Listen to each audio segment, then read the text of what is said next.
I'm Chef Laura Bonicelli, and I'm here with tip number 10 out of 15 tips to make you a better cook. Tip number 10 is use the right size and type of pan. Using the right size and type of pan is crucial for successful and efficient cooking.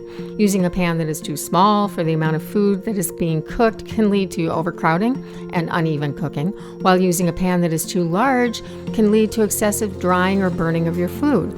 Additionally, using the wrong type of pan can affect the cooking process and the quality of the food.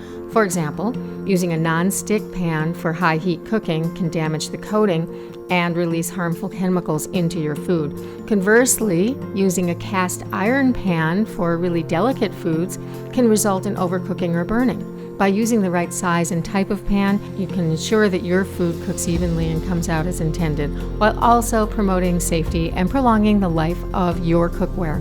We have all sorts of information and tips about types of equipment and when, where, and how to use them in the Cooking Club. Visit BonicelliCookingClub.com, grab some free recipes when you sign up for our email list, and please join.